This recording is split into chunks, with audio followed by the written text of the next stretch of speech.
Hello everyone and welcome in a new video. In the previous video we discovered how to create a pod directly with the command line, and in this video we just discover how to create a pod with a manifest. And if you want, you can go in the Kubernetes documentation and can find some example about manifest, but you can just use kubectl to create your own manifest.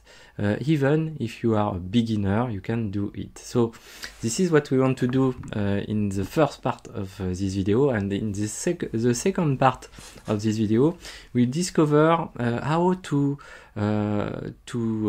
read the output of kubectl get pod-o YAML to well understand each line or more line that we can in this output. So let's go. So the first thing that I want to show you, this is how to create your own manifest when you are a beginner. For it, you can just run kubectl, and like in the previous video, we use kubectl run, and kubectl run allows you to name a pod, for example, like Nginx. And after that, we need to specify the image. So we want to use Nginx, maybe latest, for example. And after that, what we want to do, in the previous video, we just run this command line. But in our case, what we want to do, we want to use dry run option, like here, dry run. And we specify equal client. So you have two choices, client or server. Client, this is when you run your dry run in your client, like here on your laptop with kubectl directly, and server, of course, this is on the server side. And after that, if you just run this command line, you do nothing. So you make a dry run, you don't deploy any container. So if you just run kubectl get pod, you have nothing. So this is not interesting, just you have an output, say pod Nginx created. So this is nothing, but you need to add at the end -o for output YAML, and if you do that, you have an example of a pod named Nginx, and with the image Nginx latest. So now you know we can use, we want to generate a file with this command line.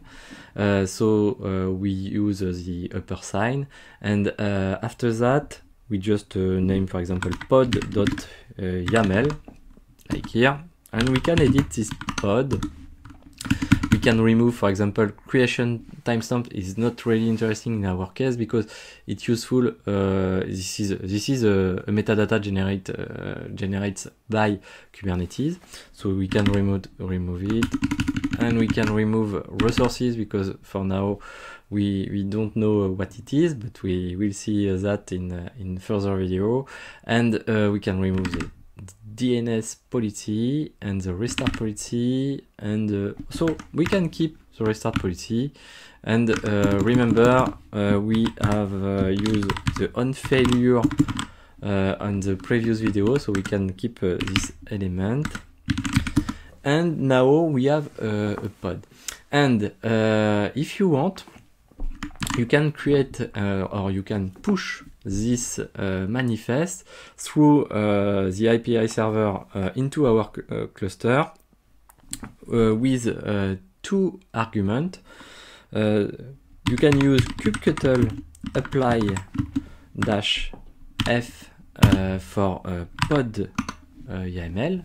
If you do that, you create a pod, and now if you do a kubectl get pod, of course you have our pod here. So we have a status in container creating because at the beginning the Kubernetes cluster, the kubelet and the container runtime download, pull the image, and after that just run our container. So now we have our Nginx container, and if you want, you can add -o and the wide option. You have now the IP of your pod, and if you just curl this IP, you have our Nginx container. After that, you can use kubectl create. This is another option to create a pod, but we have a big difference between apply and create. Remember the previous video on declarative versus imperative mode. This is the same thing. We are in this case. Kubectl apply is a declarative mode, and kubectl create is an imperative mode. What does it mean?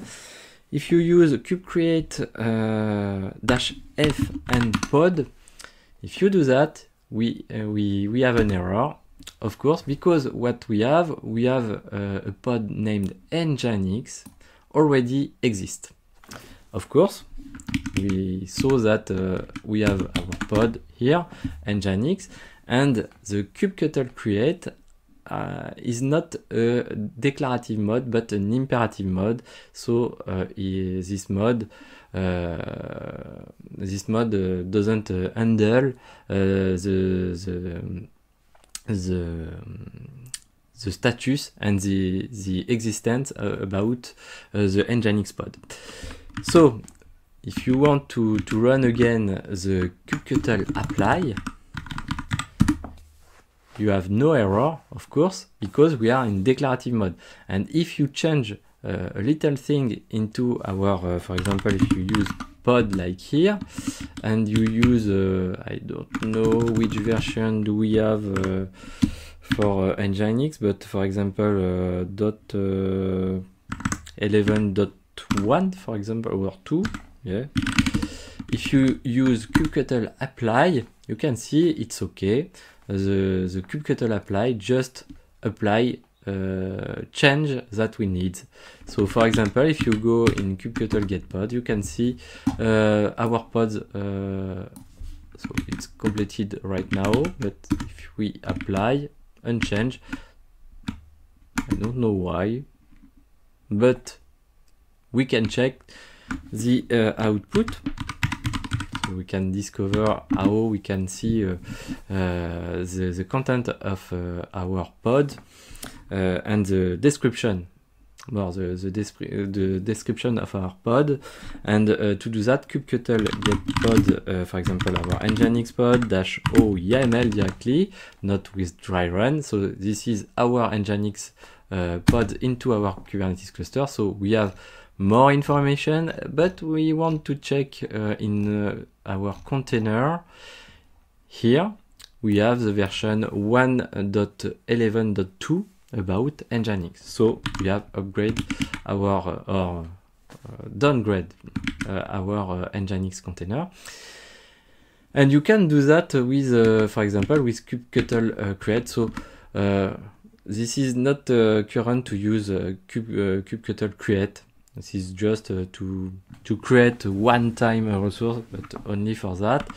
And for example, if you use 1.11.3, but don't push it with kubectl apply, but with kubectl create, you have an error again, because the change that we did is not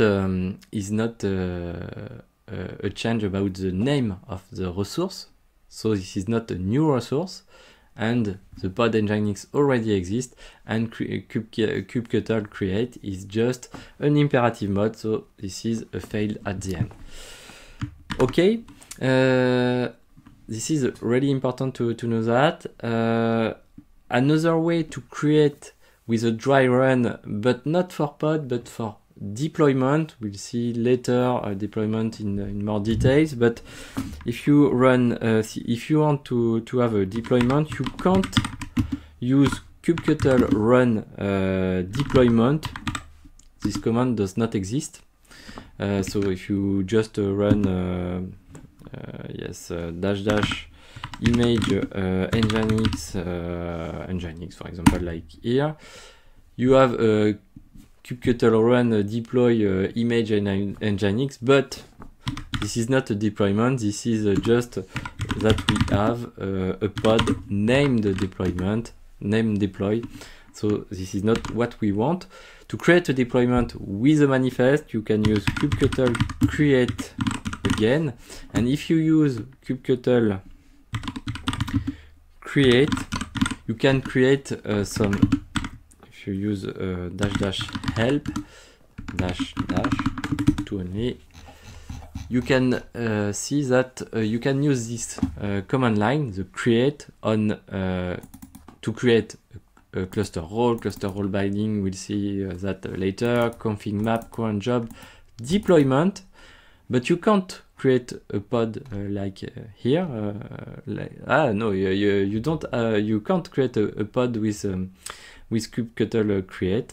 So you can just, for example, if you want to create a pod with kubectl, you need to use a specific resources like deployment or stateful set. I don't know if you have a stateful set. No, we can't create a stateful set or replica. No.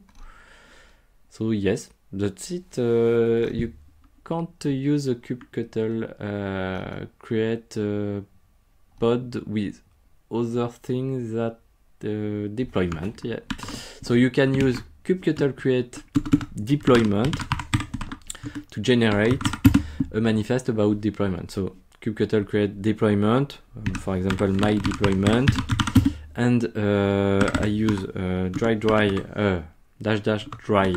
run and equal client and -o YAML. So yes, I need to specify the image, of course, because inside our deployment we have a container and we need to specify, and a pod, and after that a container, so we need to have an image, for example my Nginx image. Okay, so this is for the practical part, but now what we want to discover, if I just check, I want to discover the kubectl get pod output. So to check the kubectl command, kubectl get pod, we have a pod named deployment -o YAML, and if you do that, you have many lines about our pod. Okay, so what we have, so I think I have a slide about it. Yes, we can just have an overview about it here. So in the first line we have the API version, so we already saw that this is the version group, the version API group. This is v1, so this is the core API. We have the kind, of course, to say that this is a pod. Of course, you need to be careful to the first character. This is an uppercase, always. And after that, you have some metadata about the pod resource. You have the creation time when you create this pod. Labels.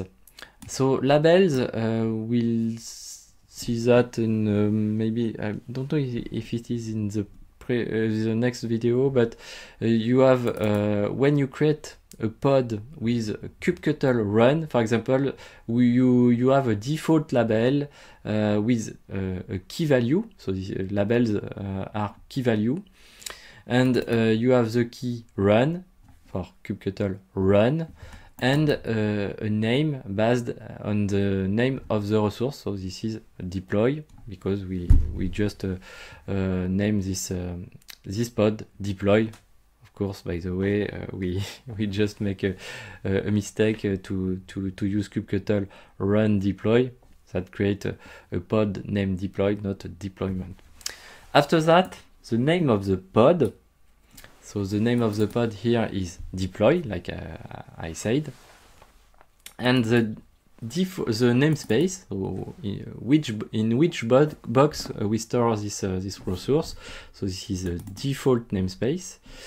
The resource version, so this is not the resource, so the version about our deploy pod, but this is the resource version about the pod resource. So this is an internal about Kubernetes.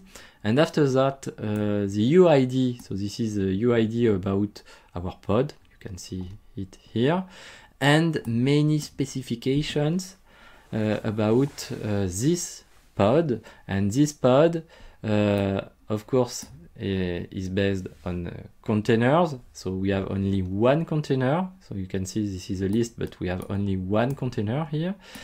This container uses an image Nginx, an Nginx image.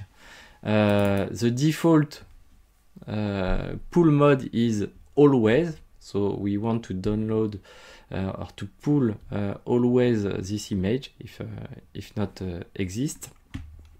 And after that, you have the name of the container.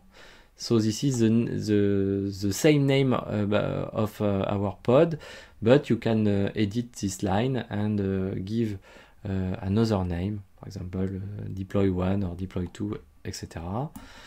We don't set resources. We'll see that in another video, but this is how you can handle cgroups part. So the cgroup part allows you, for example, to give some limits on your container, for example, on CPU or memory, and give some request. So this is when you the minimal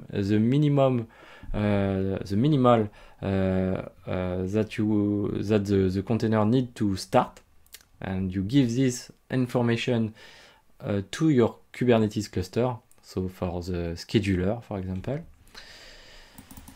you have the termination message dev for device. So this is where you send your message log. The mode, the policy, so this is a file. And we'll see it later, but we have the volume mount. The volume mount is when you want to mount a volume, like on basically on Linux, you have a path where you want to mount something into our container.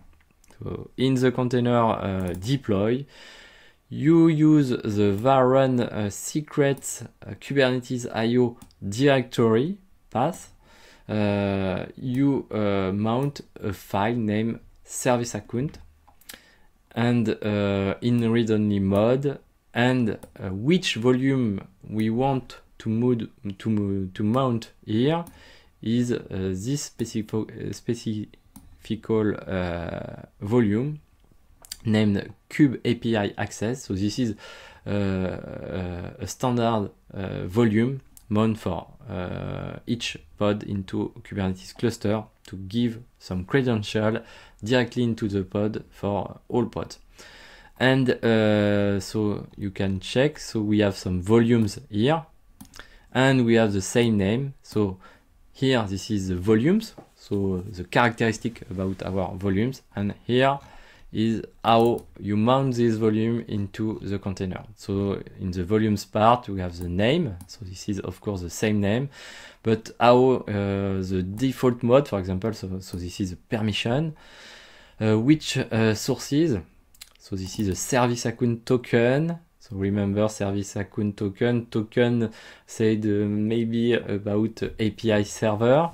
So of course, yes, it is some elements about how a pod can be connected with the API server. For example, inside the pod, you can query the API server, and you have the other element. For example, here you can see you have a ca.crt inside your pod. and you have other element into it. After volume, we have a DNS policy. So basically, this is cluster first. Maybe we'll see that later. Enable service links. So I don't remember what it is. After that, really important, we saw that in previous videos. This is the node name metadata. Remember this element here, this metadata is unset, not set by the scheduler. This is why in the first step the pod is an unscheduled pod, and after that the scheduler work on it and does the filtering, after that the scoring about nodes, and allocate a node for this pod. And in this case we have the pod K0S10, and our kubelet on the K0S10 watches the API server and discover that we have a new pod with the node name set with the same node name as the scheduler, and the scheduler handle this pod to create it on the worker with the container runtime and the container network interface, etc. After that, we have the preemption policy. We'll see that later, because a kubelet can handle a preemption mode and need to handle it, because sometimes you need to have some priority to evict or to preempt some resource on the node to schedule another pod, because another pod maybe have a higher priority than this pod. The restart policy, we already see that. The scheduler name, we use the default scheduler, but maybe in some companies people want to change the scheduler and develop their own scheduler. This is possible. Security context, we see that later. Service account and service account name. This is which service account can be mounted into the pod. So this is a default service account with a default role-based access control. After that, you have the termination grace period seconds. This is when your process into the container can't handle the sig term on the process, and if so, this is like a TTL, for example, and after 30 seconds, if the process don't handle the sig term, the kubelet kill directly the pod. After that, we have some tolerations elements. So, for example, this is we don't want execute, or we don't want to push this pod on Kubernetes nodes with this metadata here, set node Kubernetes IO not ready. So of course we don't want to schedule a pod on a not ready node. This is what it means. So we don't want to execute on it. And we have another status about node. You have the not ready and you have the unreachable. Not ready, this is when Kubernetes already determines that the node is can't be used. And unreachable, this is an issue is ongoing and the node have an issue, so we can't use it. And this is the second toleration, and of course we don't want to schedule a pod on this kind of node. So we already saw volumes, and after that a big part about status. So we have conditions. We have, for each condition, we have the status to true and the type. So the type, this is the evolution about our pod. So pod scheduled, containers ready, initialized, pod ready to start container. So you can see here the timestamp about each type of status. And after that, so here this is the status about the pod, and after that we have the status about container. So we have many details about container. You can see the container D element, the image, and other stuff, volumes again, and finally some element about the network part, the network side. You have the IP of the host where your pod run. The phase is the when you run kubectl get pods deploy, for example, you have the status here.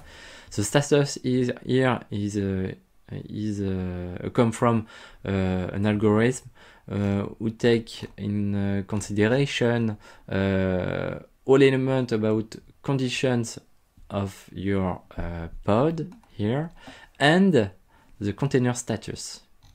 And after that, the Kubernetes compute all elements and determine the phase. So this is the real status that a human can read.